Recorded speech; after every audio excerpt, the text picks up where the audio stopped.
네, 오늘 함께 살펴볼 하나님의 말씀은 신약성경 누가복음 12장 13절부터 21절까지의 말씀입니다. 제가 봉독하도록 하겠습니다.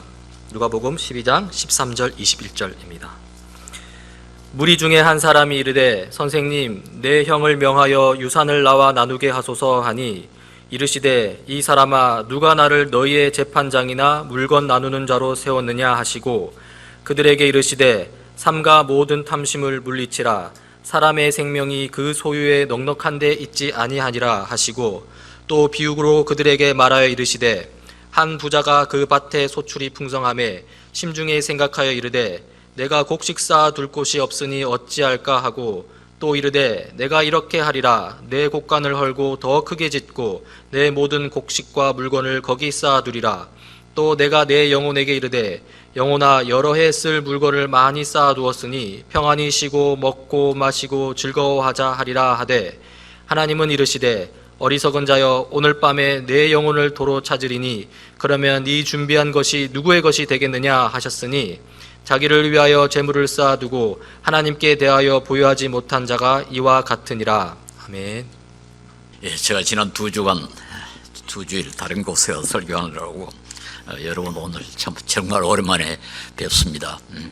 어떤 분이 마스크를 끼니까 모두가 미인같이 보이더라 그렇게 말했는데 여러분 마스크를 끼니까 또 참 좋은 모두 미인과 미남으로 보여서 좋습니다. 예, 그렇지 않아도 미인이던데 더 좋습니다. 예, 오늘은 우리가 당면한 이 엄청난 재난 이것에 대해서 좀 여러 가지로 생각이 많겠습니다만 성경 말씀의 근거에 해서 한 가지만 좀 강조해서 생각을 해보겠습니다. 미국의 더 뉴요커라는 신문이 있는데요. 조금 소위 지식인들을 위해서 발행되는 신문입니다.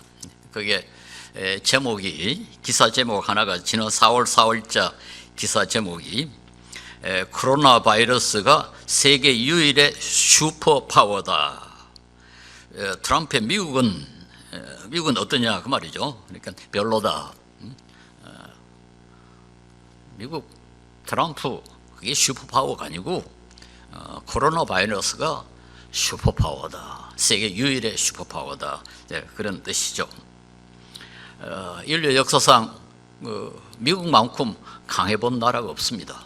경제력이나 군사력이나 지식, 기술, 학문, 예술 거의 모든 분야에서 역사상 어느 나라도 미국만큼 강해본 나라가 없는데 그 미국보다 더 강한 나라가 코로나 바이러스다. 이제 그런 내용이겠죠. 지금 미국은 전 세계에서 이 감염 환자와 사망자의 거의 3분의 1을 차지하고 있습니다. 세계 어느 나라도 미국만큼 많은 감염자와 사망자를 낸 것이 없습니다. 오늘 아침 통계를 보니까 인구 100만 명당 사망자 수, 그게 어떤 점에서 가장 중요하지 않겠습니까? 인구 100만 명당 사망자 수가 세계 평균이 44.1명인데 보십시오. 베트남은 한 사람도 없고 방글라데시가 3사람, 중국이 3사람, 한국이 5사람인데 미국은 298명입니다. 그러니까 이게 비교가 안 되죠. 298명의 베트남 같은 나라는 한 사람도 안 죽었다. 그게 참 자존심이 상할 수밖에 없죠. 이렇게 역사상 그렇게 강해본 나라가 어떻게 이렇게 형편없는 모습을 보이고 있는가. 참 미국이 슈퍼파워가 별로 슈퍼파워가 아니라 어떤 일은 전혀 아니다 이렇게까지 말할 수 있지 않나 싶습니다. 자존심이 상한 나라는 미국뿐이 아닙니다. 소위 선진국이라고 하는 나라들 쭉 보니까 제가 요즘 월드메터라고 이 코로나 바이러스에 감염된 사람, 사망한 사람의 수를 실시간으로 통계를 내 가지고 알려주는 그런 사이트가 있습니다. 거기 보니까 소위 선진국이라고 알려진 나라 가운데 호주, 뉴질랜드를 제외하고는 모조리 엄청나게 많은 그런 그 감염자와 사망자를 내고 있습니다. 영국, 프랑스, 네덜란드, 벨기에, 스웨덴. 그런데 이 후진국이라고 알려진 나라, 예를 들어서 방글라데시라든가 나이지리아라든가 뭐 이런 나라에 수백 배의 사망자를 내고 있는 겁니다. 도무지 뭐가 한 나라를 선진국으로 만드는가? 군사력만 강하면 되는가? 경제력만 강하면 되는가? 기술력 혹은 예술 이것만 뛰어나면은 선진국이 되는가? 미국에는 산소호흡기가 부족해가지고 산소호흡기 하나로 여러 사람이 써야 하는 이런 상황이 돼 있고, 우리 이병건 집사님 사위에 얼마 전에 우리 교회 방문했습니다만 그 목사님이 부목사로 심하는 그 뉴저시에 한 100여 명 되는 교회인 6사람이 코로나 바이러스에 걸려서 사망했다고 그럽니다. 한 교회에서. 매장지가 부족해가지고 무인도에다가 집단 매장지를 만들고, 시체 둘 곳이 없어가지고 냉동 트럭에다가 시체를 쌓아두고, 이것이 미국의 상황입니다. 그런데 또 그 죽는 사람들을 보면은 주로 힘없는 노인들, 그리고 이민자들, 가난한 사람들, 이런 사람들이 다 죽고, 부자들은, 그리고 청년들은 별로 안 죽는 이런 상황이 벌어졌습니다. 그 가족과 죽은 사람의 가족, 그 자신, 그 사람들에게 선진국이 무슨 의미가 있겠습니까? 그렇게 단순히 가난하기 때문에 혹은 이민자이기 때문에 죽어야 하는 그런 나라가 과연 선진국인가? 이번에 선진국에 대해서 저는 근본적으로 한번 생각해 봐야 될 거라고 생각합니다. 물론 얼마 있으면 치료약이라든가 백신을 역시 선진국들이 개발하겠죠. 그렇게 되면 후진국들은 또 그 선진국에다 많은 돈을 내고 백신을 사야 되고, 선진국들은 돈을 많이 벌어가지고 살아남은 사람들은 역시 자존심 다시 살리고 넉넉하게 그렇게 살 수 있겠죠. 그러면은 그들을 잘 살게 위해서 그럼 죽은 사람들은 뭐가 되겠습니까? 아니 뭐 노인들이 많이 죽어버리니까 제가 좀 못된 생각을 하는지 모르지만 아마 복지 비용이 많이 줄어질 겁니다. 지금 뭐 노인들 복지 때문에 정부가 돈을 많이 써야 되는데 이번에 아주 대대적으로 제거가 되니까 복지 비용이 전략이 돼가지고 살아남은 사람들은 훨씬 더 넉넉하게 살 수 있는 그런 가능성도 생기겠죠. 그러니까 말하자면 소수의 운이 나쁜 사람이라고 우리가 뭐 그렇게 한 표현을 해볼까요? 그런 사람들은 죽고, 돈 있고 젊고 그리고 전염병으로부터 쉽게 피할 수 있는 이런 사람들은 남아가지고 잘 살고, 이게 선진국인가? 이번에 우리가 한번 근본적으로 생각해 봐야 되겠습니다. 왜 이렇게 됐을까? 왜 이렇게 선진국이란 나라가 후진국보다 수십 배, 수백 배의 감염자와 사망자를 낼까요? 뭐 여러 가지 이유가 있겠죠. 그러나 제가 보기에는 역시 사람보다 돈에 관심을 너무 많이 썼기 때문이다, 이렇게 말할 수가 있습니다. 그 특이하지 않습니까? 왜 선진국이 모든 것에 다 앞서 있는데 사람은 그렇게 많이 죽느냐? 그럼 우리가 온갖 이유를 다 되겠습니다만, 저는 역시 그동안에 돈에 관심을 너무 많이 썼기 때문이다. 예를 들어서 미국의 오바마 대통령이 질병관리본부라는 걸 만들었습니다. 우리나라에 뭐 이번에 아주 큰 역할을 했잖아요. 근데 트럼프 대통령이 와가지고 없애버렸습니다. 뭐 언제 생겨날지도 모르는 그런 전염병 때문에 왜 그렇게 막대한 돈을 써야 되느냐? 오히려 암 같은데, 그런데 투자를 하면은 암 걸린 사람이 많이 있으니까 그 사람들 돈 내고 경제에 도움이 될 텐데 올지도 않을지도 모르는 그런 감염병을 위해서 무슨 질병관리본부랑을 둬가지고 돈을 많이 써야 되느냐. 없애버렸습니다. 예. 일본에도 뭐 독일은 그래도 비교적 낫습니다만 영국 같은 나라도 비슷합니다. 일본의 스모 선수 하나가 이번에 뭐 신문에 보셨죠? 거의 뭐 죽을 지경이 됐는데 병원에 가니까 병상이 없는 겁니다. 영국도 마찬가지입니다. 왜 선진국이 그렇게 했을까요? 스포츠를 위해서는 엄청나게 큰 운동장을 짓고 무슨 유람선 얼마나 많이 지었습니까? 지금 크루즈가 수백 대가 지금 바다에 떠돌고 있다고 그럽니다. 호화 크루즈를 그렇게 많이 짓고. 근데 병원에 안 지은 겁니다. 그리고 운동선수에게는 천문학적 액수의 돈을 주고 연예인들에게 천문학적 액수의 보상금을 주고 의사들, 간호사들 사람의 생명을 고쳐야 하는 데는 투자를 안 한 겁니다. 의사도 부족하고 병상도 부족하고 간호사도 부족하고 산소호흡기도 부족하고 이게 선진국이에요. 그러면은 선진국의 특징이 어디에 있겠습니까? 이번에 한국과 뭐 유럽의 여러 나라들이 공동으로 이 백신을 개발해야 된다. 뭐 한 나라가 혼자 개발하기보다는 여러 나라가 정보를 서로 제공하면서 개발하면 훨씬 좋지 않겠습니까? 아주 합리적인 그런 결정이죠. 미국은 속 빠졌어요.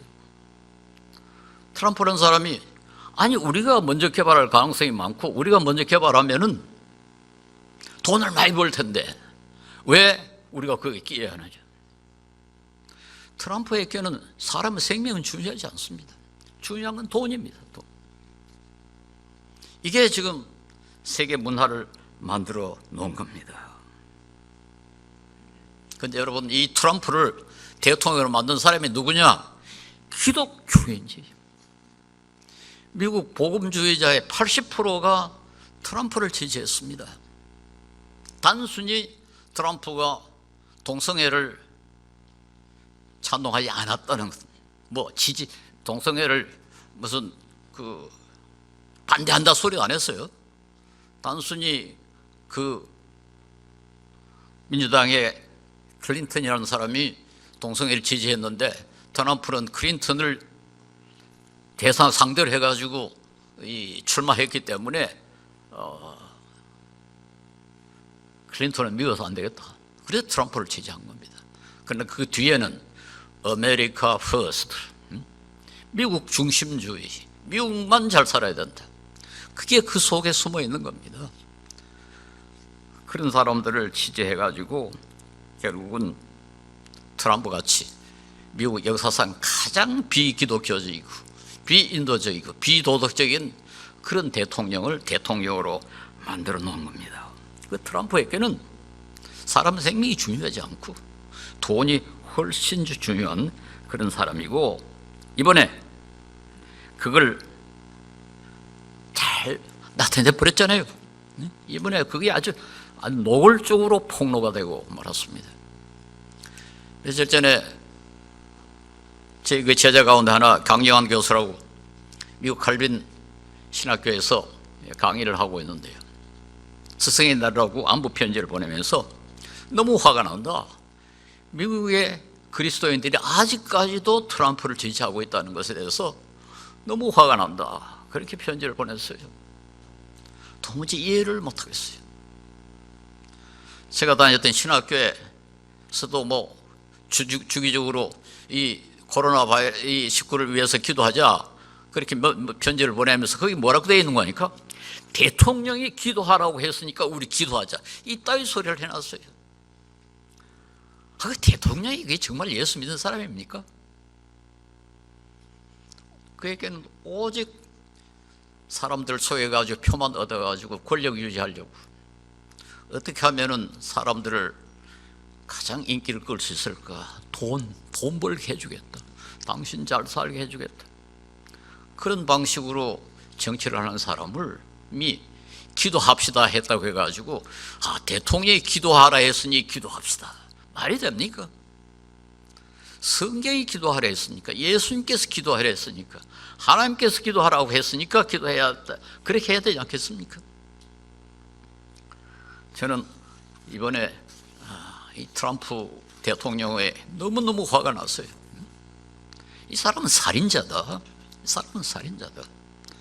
이 사람 하나 때문에 오늘 아침에도 보니까 어제 그때보다 1000명이 더 죽었어요. 하루에. 얼마나 정치를 잘못했기에 하루에 1000명씩 죽어나갑니까? 물론 자유도 중요하고 사생활도 중요하고 풍요도 중요하고 편리, 재미 다 중요합니다. 그러나 그 모든 것이 다 생명이 붙어 있어야 의미가 있지. 생명이 떠나버리면 무슨 소용이 있습니까? 예수님이 아주 간단하게 오늘 본문에 그렇게 말씀하십니다. 아무리 재산이 많은들 목숨을 잃어버리면 무슨 소용이 있느냐? 이게 예수님은 15절에는 생명이라 그렇게 말씀하시고 20절에는 영혼이라 그렇게 표현을 했습니다. 그래서 가장 15절에는 사람들에게 말씀하셨다. 너희가 조심하여 온갖 탐욕을 멀리하여라. 재산이 차고 넘치더라도 사람의 생명은 그게 달려있지 않다. 그렇게 말씀하시고, 같은 그 비유에서 21절에는 또 영혼이라고 그렇게 이야기합니다. 그래서 생명과 영혼이 같이 사용되는데, 그 NIV라고 그 최근에 영어 번역에 보면 아예 그걸 갖다 생명이라고 같이 통일해서 번역을 했어요. 앞에 생명도 생명이라고, 뒤에 영혼이라는 단어도 생명이라고 그렇게 바꿨습니다. 즉 중요한 것이 생명이다. 생명이다. 물론 이 생명은 단순히 우리의 육체적 생명만 뜻하는 것은 아닙니다. 우리 성경이 가르치는 생명은 상당히 포괄적입니다. 영적인 생명, 심지어 영생까지 그게 다 포함되어 있습니다. 그러나 육체적인 생명, 이게 중요하지 않다 하는 것은 전혀 아닙니다.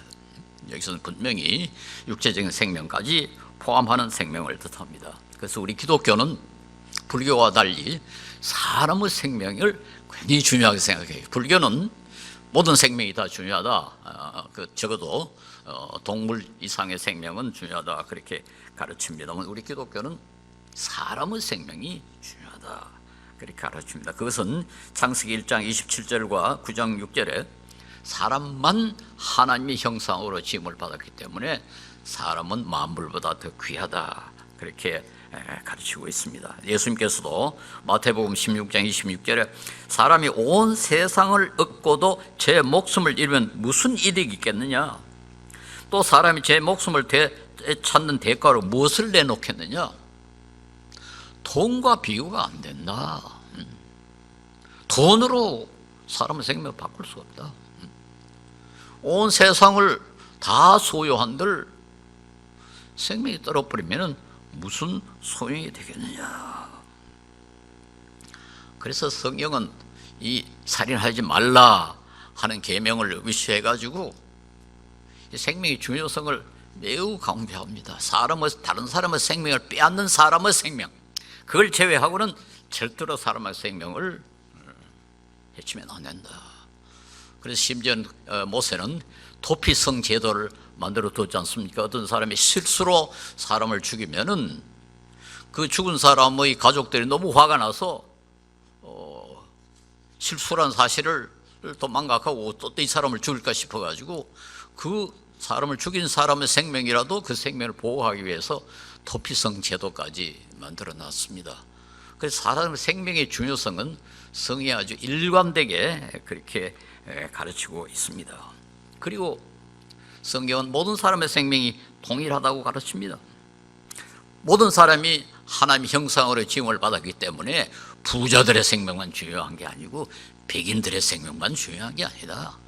모든 사람, 그야 흑인이든 스페인계든 무슨 파키스탄 출신이든 무슨 인도 출신이든 다 중요하다. 이번에 이 전염병은 저 같은 노인들에게는 매우 비우호적입니다. 미국에서 보니까 사망자의 73%가 65세 이상이라고 그럽니다. 그러니까 노인들은 아주 이번에 좀 어려운 그런 상황을 겪고 있죠. 노인 아무도 죽을 사람이니까 이번에 조금 일찍 죽은들 그렇게 심각한 게 아니지 않냐, 그렇게 생각할 수도 있습니다. 그리고 또 어떤 점에서 그러죠. 저도 나이가 많기 때문에 아이고 죽을 수도 있지만은 요새 죽으면 좀 불편하겠다, 그런 생각이 좀 들어요. 장례식 할 때 사람들이 와야 되느냐 말아야 되느냐 괜히 좀 귀찮아서 죽긴 죽되 요새 죽지 말자 그런 생각을 좀 합니다. 그런데 최근에 그 영국의 전문가, 영국의 그 임페리얼 칼리지라고 꽤 유명한 그 학교입니다. 거기 감염 전문가인 퍼그슨이라는 분이 조사한 바에 의하면은 이번에 코로나19로 죽은 노인들이 만약에 코로나19에 걸리지 않았더라면 얼마나 더 오래 살까? 그래서 계산을 해보니까 평균 11세를 더 살다, 11년을 더 살게 더라. 어차피 죽을 사람, 그 말은 어차피 11년 후에 죽을 사람, 그건 어차피가 아니죠. 어차피가 아니죠. 억울하죠. 억울해요. 어차피 죽을 사람이 아닙니다. 그러니까 흑인이라 해서, 스페인계라 해서, 파키스탄계라 해서, 인도계라 해서, 가난하다 해서, 노인이라 해서 죽어도 괜찮다, 성경은 그렇게 가르치지 않습니다. 모든 사람은 중요합니다. 그러므로 성경은 사람을 통계의 대상으로 생각을 하지 않죠. 가장 중요한 비유가 바로 예수님의 99마리 양과 1마리 양, 그 비유가 성경의 인간관계를 잘 말해주고 있습니다. 99마리와 하나는 통계적으로는 이거 비교가 안 됩니다. 그러나 자신에게는, 사랑하는 사람에게는 99이나 하나나 똑같이 중요합니다. 그렇지 않습니까? 여러분 자신이 나는 99마리가 나는 그저 하나에 불과하다, 그렇게 생각할 사람이 어디 있겠습니까? 더군다나 우리가 사랑하는 아들, 딸, 부모, 그런 사람들이 전 인류 가운데 하나다, 그렇게 옵니까? 천하보다 귀하죠. 성경은 한 사람 한 사람 생명을 천하보다 더 귀하게 생각합니다. 그러므로 사람에게는 우리 차별이 있어서는 안 됩니다. 모든 사람이 동일하게 소중합니다. 그러므로 우리 그리스도인들은 모든 사람을 그렇게 존중해야 됩니다. 제가 얼마 전에 CBS 인터뷰에 가서 이웃의 생명을 위험에 빠뜨리면서 드리는 예배는 하나님이 받으시지 않는다, 그렇게 발언을 했는데, 그 방송국이 또 제목을 좀 잘못 과장을 해가지고 그런 예배는 하나님에 대한 반역이다, 그렇게 인터넷에 올려가지고 야단이 났어요. 우리 교단 교회 목사님들 몇 분이 화가 나가지고 총회에다가 항의를 했답니다. 손봉호 장로가 반역이라고, 하나님에 대한 예배 드리는 것이 하나님의 반역이라고, 앞에 고마서 소 빼뿌리고 예배 드리는 것이 하나님께 반역이라고 그랬다. 그러니까 조사를 해라 그랬대요. 제가 고신대학교 아직 석좌 교수니까 고신대학교 이사회에 명령을 내렸답니다. 진위를 파악해서 보고하라. 이사회에서 저한테 아무 연락도 안 했어요. 이사회에서 제가 한 말이 그대로 다 우리 김한 장로님이 그 인터넷에 올려 자세히 읽어보니까 그 비판할 것이 없으니까 아마 아무 연락도 안 하지 않았나 싶습니다. 그렇습니다. 예배 참 중요합니다. 얼마 전에 제가 비싼 강의를 했더니 소위 목사면서 대학 교수라는 분이 뭐라고 항의를 하는 거니까, 아니 생명의 위험을 무릅쓰고 예배 드리는 것이 얼마나 멋집니까? 상을 줘야 될 거 아닙니까? 그렇게 항의를 하는 거예요. 맞습니다. 생명의 위험을 무릅쓰고 예배 드리려니까 얼마나 좋습니까? 그러나 제가 말한 건 이웃의 생명, 내 생명을 위기에 빠뜨리면서 예배를 드리겠다. 좋죠. 순교 정신이죠. 그건 전혀 우리가 나무를 깨면 됩니다. 그러나 이웃의 생명을 위기에 위험에 빠뜨리면서 예배 드린다. 그런 예배는 우리 하나님이 받으시지 않습니다. 마태복음 5장 23절에서 24절에 유명한 구절 있지 않습니까? 네가 제단에 제물을 드리려다가 내 형제나 자매가 내게 어떤 원한을 품고 있다는 생각이 나거든 너는 그 제물을 제단 앞에 놓아두고 먼저 가서 그 형제나 자매와 화해하여라. 그런 다음에 돌아와서 이 제물을 드리라.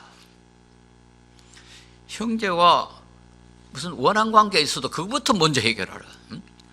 원한관계를 가지고 있으면 예배 드리는 그 예배 하나님 좋아하시지 않는다. 하물며 이웃의 생명을 위기에 빠뜨리면서 예배 드리는 것이 그 예배를 하나님이 과연 받으시겠나. 오늘 본문은 물론 단순히 육체적인 생명의 소중함을 가르치는 것만 아닙니다. 삶 전체가 중요합니다만은 물론 중요한 문제는 돈의 관계입니다. 사람들이 이렇게 직접 물어보면은 물론 모든 사람은 다 생명이 돈보다 더 중요하다 그렇게 대답을 합니다. 그런데 우리 자신도 모르게 조금씩 생명보다 돈이 더 중요하다 이렇게 되어 가는 것 같습니다. 오늘 본문에 부자가 다 그렇지 않습니까? 이 부자가 뭐 특별히 나쁜 사람은 아니에요.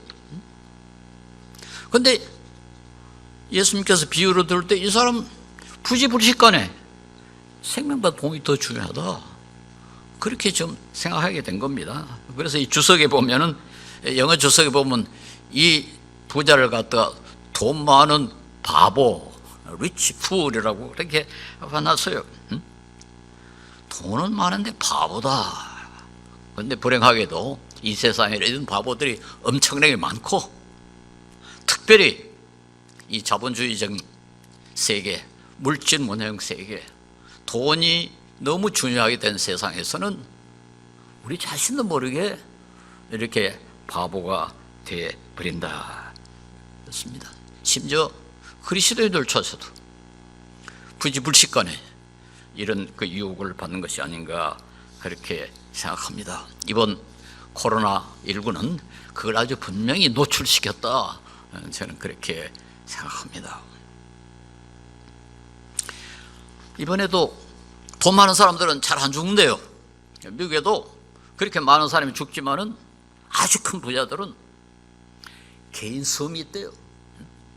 거기 가서 배 타고 섬에 가서 다른 배들 못 오게 하고 거기서 아주 편안하게 잘 산답니다.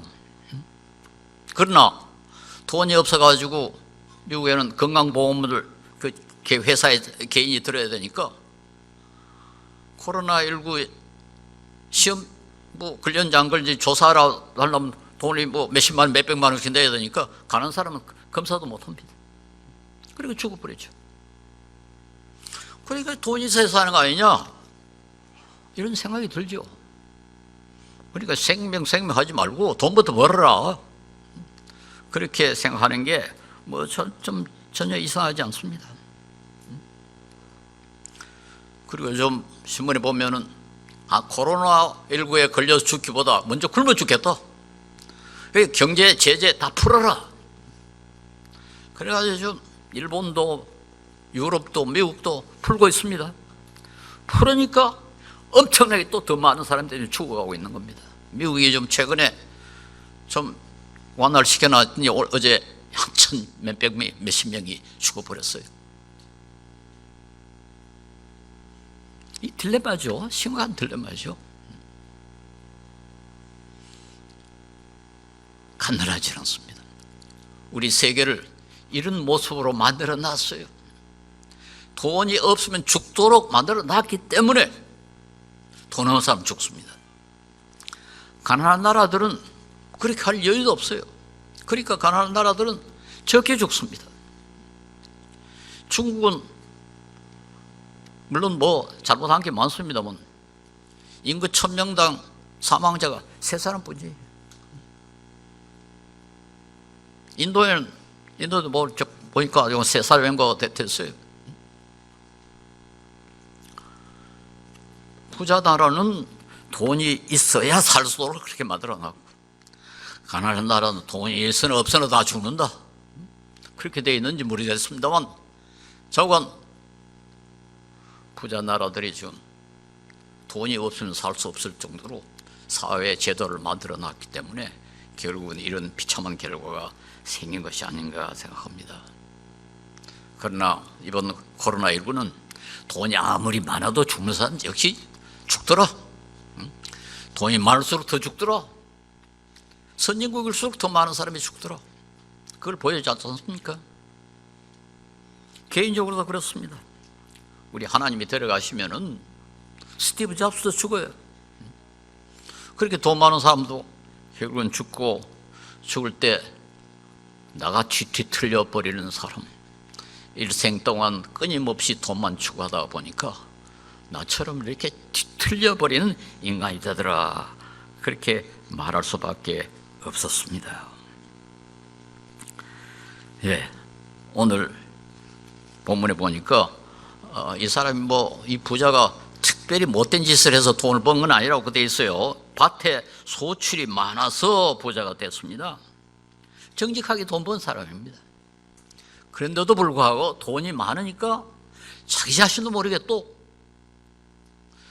돈에 의존하는, 돈을 더 중요하게 생각하는 이런 상황이 벌어집니다. 우리가 생각하기에 돈이 많으면 많을수록 돈을 좀 무시할 것 같은데 그렇지 않겠습니까? 아니 돈이 그냥 빠졌는데 돈까지 이렇게 할 것 같은데, 오히려 돈이 많기 때문에 돈을 의지하고 교만해지고 하나님보다는 돈을 의지하는 이런 상황이 벌어진 것 같습니다.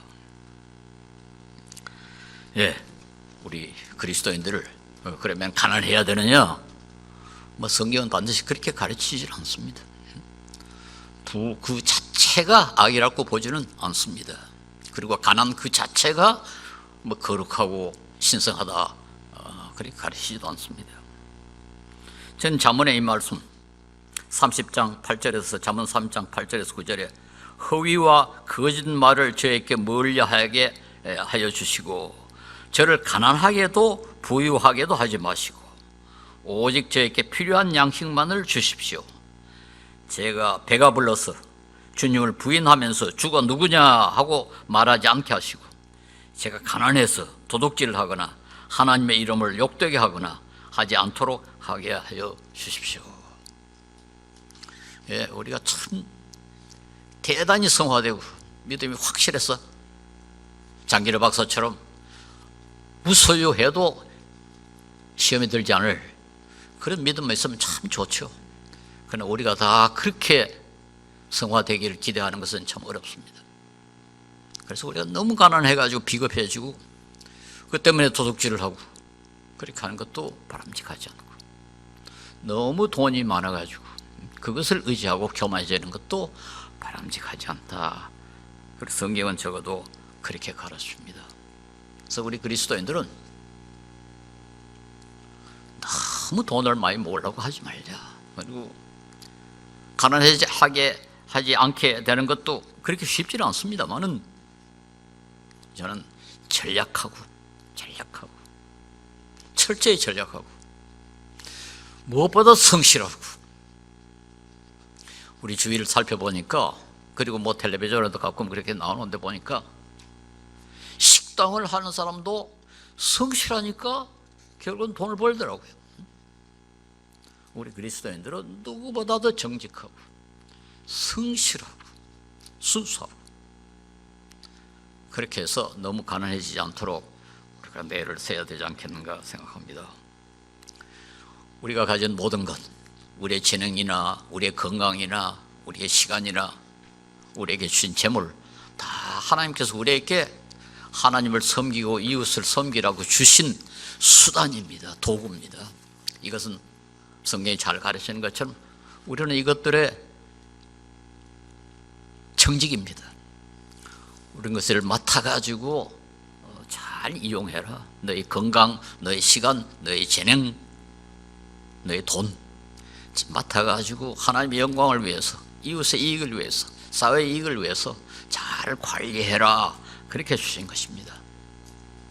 그래서 이것들의 노예가 되지 말고 이것들을 올바로 사용하는 그런 주인이 될 수 있도록 노력을 해야 되겠습니다.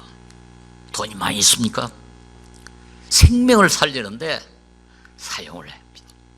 모든 것이 다 중요합니다만은 특별히 사람의 생명을 살리는데 우리 재물도 쓰고 시간도 좀 써야 되지 않겠다. 이번에 코로나 사건으로 우리가 이 생명의 소중함을 다시 발견하고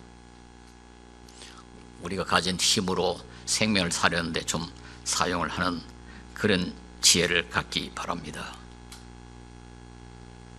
제가 몇 년 전에 재작년인가 이 서울대학교에서 무슨 사회봉사상이라고 2천만 원 상을 받았습니다. 그 중에 1,000만 원을 북한에 식량 원조하는 데 보냈는데요. 계산을 해보니까 적어도 국제기아대책이 계산한 걸 보니까 그 1,000만 원으로 북한 국민 1,200가구를 6개월 동안 살릴 수 있다. 1,000만 원으로 1,200가구가 6개월 동안 먹고 살 수 있다. 제가 이제까지 쓴 돈 가운데 가장 가치 있게 썼습니다. 물론 그거 보내지 않다 해서 그 사람이 굶어 죽지는 않겠죠. 그러나 그래도 저는 제가 사용한 모든 돈 가운데 이 돈이 가장 가치 있게 사용됐다. 그렇게 믿습니다. 예, 우리 코로나19 이건 뭐 2차 대전 후에 최악의 그 재난이다들 그렇게 이야기하고 이것 때문에 아마 세상에 엄청난 변화가 일어날 것이다. 그렇게 해서 어떤 사람은 BC, before 코로나, AC, after 코로나, 혹은 PC, post 코로나, 이제는 코로나를 중심으로 세계를 역사를 두동강 낼 것이다. 그렇게 주장한 사람까지 있습니다.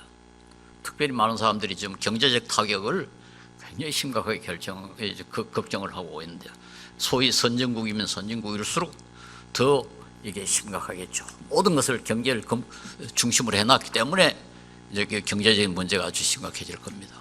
그리고 아주 많은 고통을 당할 것이라고 걱정이 되는데요. 우리 좀 단단히 준비하고 우리가 이 상황에서 근본적으로 배워야 할 것. 이제까지 우리가 너무 경제 중심으로, 너무 돈 중심으로 살아왔다. 결과적으로 그 돈이 사람을 위해서, 생명을 위해서 사용되지 않고 결국은 돈이 돈을 위해서 사용이 됐고 생명은 오히려 그 수단이 되고 말았다 하는 것을 이번에 우리가 한번 발견해야 되고, 이것이 성경의 가르침에 근본적으로 위반된다 하는 것을 우리가 한번 인식할 수 있어야 되겠습니다. 그래서 심각한 재난이긴 합니다만은 우리 그리스도인이 그리고 한국교회가 성경 말씀에 근거해서 잘 반성하고 고치면은 오히려 전화위복이 될 수도 있지 않겠는가. 좀 더 올바른 삶의 방향으로 우리가 나아갈 수도 있지 않겠는가. 그렇게 생각하고 또 그렇게 되기를 우리 간절히 기도하시기 바랍니다.